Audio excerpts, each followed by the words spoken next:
En este caso es el de conjunto de los números racionales. ¿Y cómo lo vamos a resumir?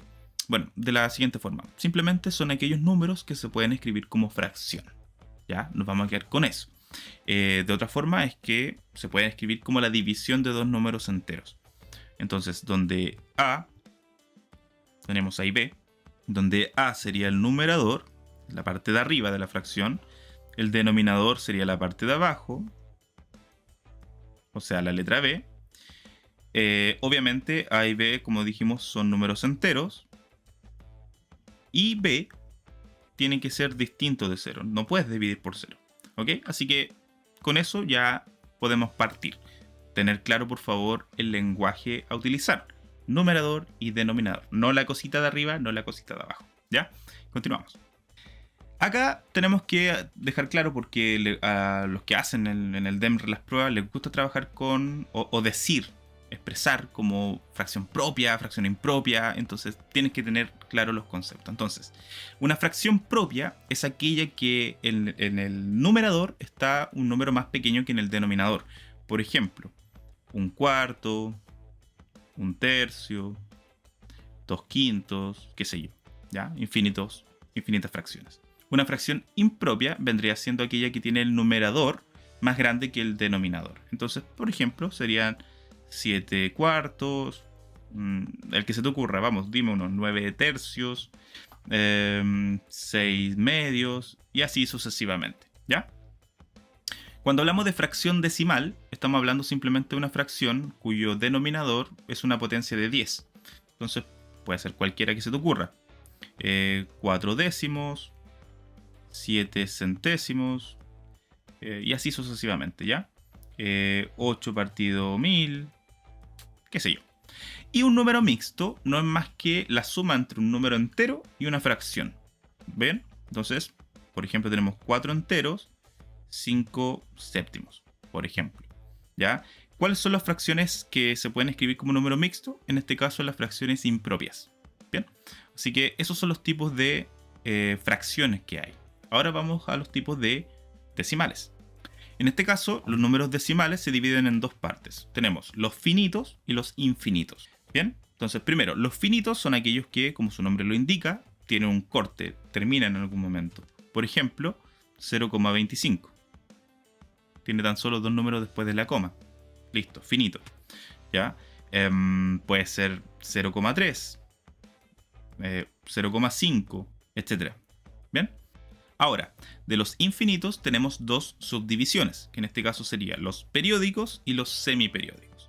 Los infinitos periódicos son aquellos que inmediatamente después de la coma, ese número que está ahí, se repite de forma infinita. Por ejemplo, 4,555, bla bla bla bla bla bla. Ahora, esto se puede escribir como de la siguiente forma, donde el número que se repite va a estar bajo un periodo, una línea, ¿bien? Entonces sería 4,5 periódico, ¿ya? Y en el caso de los semiperiódicos, hay una cantidad finita de números que están después de la coma, pero que no se repiten de forma infinita. Entonces, por ejemplo, te podemos colocar acá el 1,22 y el 4 es el que se repite. 4, 4, 4, 4. Y así sucesivamente. Entonces lo podemos escribir también como decimal semiperiódico, donde el 4 es el que está bajo el periodo. ¿Ok? Entonces, ahí tenemos los tipos de racionales, tanto de fracciones como de decimales. Una parte importante es la de saber convertir los decimales a fracciones y viceversa, ¿ok? Y me llama mucho la atención que les cuesta un montón. Si quieren más videos de esto, tengo en mi TikTok y YouTube y ahí en todas partes de mis redes sociales videitos como esto, ¿ok? Entonces veamos cómo convertir algunos decimales a fracciones. En el lado izquierdo tengo 3 decimales finitos. ¿Cuál es la característica de la fracción que voy a obtener? La característica es que en el denominador va a ser solamente potencias de 10. ¿Ya? Los números finitos entonces son fracciones decimales. Comenzamos. ¿Cómo lo hago? Sería escribir el número completo sin la coma en el numerador, o sea 321 en el primer caso. 321. Y en el denominador van tantos, va un 1 acompañado de tantos ceros como decimales tenga el número. En este caso como hay dos números decimales, tendrá dos ceros. Una forma quizás un poco más rigurosa sería ver la posición que ocupa el último número. El 1 ocupa la posición de la centésima, por lo tanto, el denominador va a tener un 100. ¿Sí? Lo mismo en el caso del 0,18. Este 8 está ocupando la posición de la centésima, por lo tanto, el denominador tendrá o será un 100. ¿Bien? Y arriba va un 18. En el último ejemplo, acá tenemos un número después de la coma. Y la posición que está inmediatamente después de la coma es el de la décima. Bien, entonces décima está relacionado con el 10. Así que abajo va un 10 y arriba va el 24. Pregunta: ¿qué tipo de fracción es el 24 partido 10? ¿Fracción propia, impropia, decimal o mixta? Déjalo en la caja de comentarios. Veamos el siguiente tipo de ejercicio. Acá tenemos tres números periódicos, ¿ok? Entonces la forma de resolverlos es un tanto distinta. ¿Cómo lo vamos a hacer? Al igual que en la otra, vamos a escribir el número completo, sin la coma y sin el periodo en el numerador, o sea, 145. Bien. A esto le vamos a restar aquellos números que no están bajo el periodo. Yo lo digo de esa forma, porque luego esto mismo que estoy diciendo me va a servir para los semiperiódicos. No tengo que cambiar nada. Entonces, resto aquellos números que no están bajo el periodo, o sea, tan solo el 1. Y abajo van tantos 9 como números hayan bajo el periodo. Esa es la otra característica. Mientras que un decimal finito, tenía tan solo potencias de 10 en el denominador, los periódicos tienen tan solo 9, ¿ya? Entonces van 2 9. Y ahora realizo la resta quedándome 144 partido 99. ¿Bien? Y ahí luego tú puedes corroborar si es que esto se puede simplificar o no. Vamos con el siguiente. Nos queda el número completo sin la coma ni el periodo, o sea, 327, menos aquellos números que no están bajo el periodo, es decir, el 3, y va a estar dividido también por dos números 9, porque hay dos números bajo el periodo. O sea, esto nos queda 324, es la hora que me tiene aquí equivocándome, partido 99. Bien, siguiente ejercicio sería el número completo sin coma ni periodo, o sea, 0,4, que es lo mismo que 4. A esto le resto aquellos números que no están bajo el periodo, o sea, 0, partido por un 9 tan solo, porque hay un número bajo el periodo. Esto nos queda como 4 novenos. Bien, y ahí tenemos dos tipos o dos formas de convertir este tipo de decimales a fracción. Vamos con el último caso. Acá tenemos estos decimales. En este caso, como puedes ver, son decimales semiperiódicos. Así que, ¿cuál es la característica de este tipo de fracción que voy a obtener? Bueno, es como una mezcla entre finito e infinito. ¿Por qué? Porque van a haber 9 y ceros. ¿Bien? ¿Cómo lo hago? Escribo el número completo sin coma ni periodo en el numerador. Ahora, le resto aquellos números que no están bajo el periodo. O sea, en este caso serían estos dos números. Por lo tanto, sería el 22. En el denominador van a haber tantos 9 como números hayan bajo el periodo. En este caso hay un 9, por lo que hay un número bajo el periodo. Y va a haber un 0. ¿Por qué?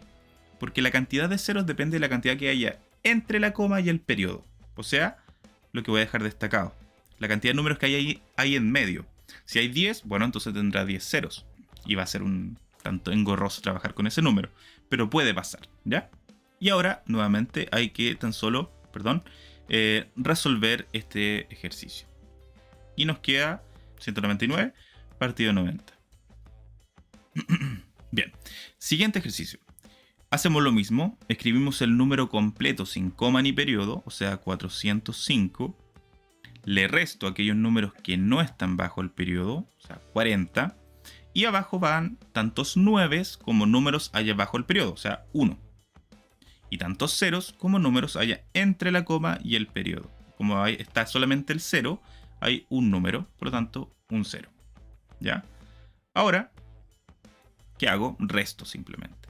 400 menos 40 nos da 360, pero como había un 5 es 365 partido 90. ¿Bien? Y ahí tenemos ya nuestro segundo ejemplo. Vamos con el tercero. En el tercero hago lo mismo. Coloco el número completo, sin coma ni periodo, o sea, 134.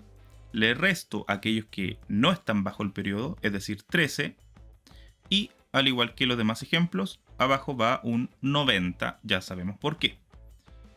Finalmente, realizamos la resta. 134 menos 13 nos da 121 partido por 90.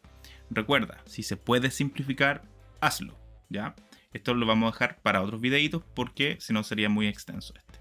Bien, vamos con el siguiente concepto, que es el de conversión de números racionales, pero ahora de fracción a decimal. Y suele costarle bastante, ¿ya? Hay algunos que sienten vergüenza por no saber dividir, que en el fondo es eso. Así que vamos a realizar 3 ejemplos donde, bueno, espero ayudarte. Bien, vamos a cambiar de color. Y tenemos acá, voy a hacerlo acá al costado, me gusta rayar harto, así que lo vamos a hacer aquí al costado y luego coloco la respuesta ahí abajo. Tenemos 23 dividido 5. ¿Qué tengo que preguntarme? ¿Cuántas veces cabe el 5 en el 23? O, si es que no hay un número exacto, ¿qué número me acerca al 23? En este caso es 4. ¿Por qué? Porque 5 por 4 es 20. Y ahora ese 20 lo resto con el 23. Si quieres puedes escribirlo ahí abajo o hacerte la pregunta para hacerlo más rápido, que sería 5 por 4, 20. ¿Cuánto me falta para llegar a 23? En este caso restas y te queda que eso es 3. Te falta 3 para llegar al 23. Y ahora te preguntas nuevamente, ¿cabe el 5 en el 3? Si la respuesta es no, entonces, como no tenemos para pedir prestado, porque el 23 termina allí, vamos a colocar una coma en el cociente, y aquí se desbloquean todos los ceros que hay después del 23, porque el 23 tiene la coma ahora y muchos ceros, ¿cierto?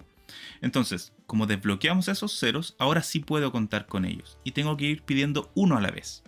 O sea, bajo un 0, ya no puedo pedir de nuevo, a menos que agregue un 0 en el cociente. Y nos queda 5. ¿Cuántas veces cabe en el 30? En este caso nos daría 6. 5 por 6 es 30. Para llegar a 30 me falta 0. Y ahí termina nuestro ejercicio. Por lo tanto, acá nos da 4,6. ¿Se entiende la idea? Entonces vamos con el siguiente ejercicio. 15 dividido 4. Hago exactamente lo mismo. Abarco los dos números que necesito porque el 4 no cabe en el 1. Y me pregunto, ¿4 por cuánto me acerca al 15 o me da 15? En este caso, por 3. 4 por 3 es 12. Para llegar a 15 me faltan 3. ¿Cabe el 4 en el 3? No. ¿Tengo para pedir prestado? Tampoco. Entonces coloco la coma, coloco el 0. Y hago la misma pregunta. ¿Cuántas veces cabe el 4 en el 30? ¿O qué número me acerca? En este caso me acerco con el 7.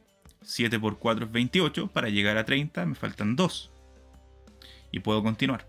Aquí puede hacerse o infinito o puedo llegar a un número finito, ¿vale? Va a depender del ejercicio. 4. ¿Cabe en el 2? No. Como ya desbloqueé los ceros, no es necesario colocar otra coma, así que tan solo bajo 1. Y nuevamente me pregunto, ¿cuántas veces cabe el 4 en el 20? En este caso cabe 5 veces. 4 por 5, 20. Y como llegué exactamente al mismo número, va un 0 acá abajo y ahí termina mi ejercicio, o sea, esto me da 3,75. Bien, y por último vamos a borrar los desarrollos de esto y resolvemos el otro ejercicio.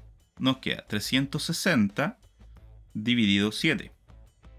Acá, bueno, la misma idea. Voy a tomar aquellos valores que me sirven, en este caso, por ejemplo, esos dos valores, 376, porque la idea es hacerlo más pequeño el problema. Y ahora me pregunto, ¿cuántas veces cabe el 7 en el 36?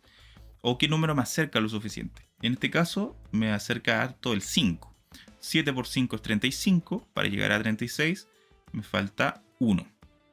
¿Cabe el 7 en el 1? No. ¿Tengo para pedir prestado? Sí, tengo ese 0 que está todavía arriba. Entonces lo bajo. ¿Cabe el 7 en el 10? Sí. ¿Cuántas veces? 1. 7 por 1, 7. Para llegar a 10, me da 3. ¿Ok? Ahora, ¿cabe el 7 en el 3? No. tengo para pedir prestado? Tampoco. Así que agrego la coma, desbloqueo los ceros que están a la derecha del 360 y coloco uno acá abajo. ¿Qué número más cerca? Bueno, 7 por cuánto me da 30? Ninguno. Me acerco con el 4. 7 por 4 es 28. Para llegar a 30, 2. ¿Cabe el 7 en el 2? No. Así que bajo un 0 y me pregunto lo mismo. ¿Qué número más cerca al 20? En este caso sería el 2. 7 por 2, 14. El 3 no me sirve porque resulta que me paso, ¿ya? 7 por 2, 14. Para llegar a 20 me faltan 6. Y así ya puedo continuar. Pero esa es la idea, ¿ok? Entonces nos da acá aproximadamente 51,42. Bien, lo vamos a dejar así. Porque si no podríamos continuar y esto se puede alargar un montón. Bien, entonces esa es la división. Como ves, no es difícil, pero tienes que practicarla. Vamos con lo siguiente.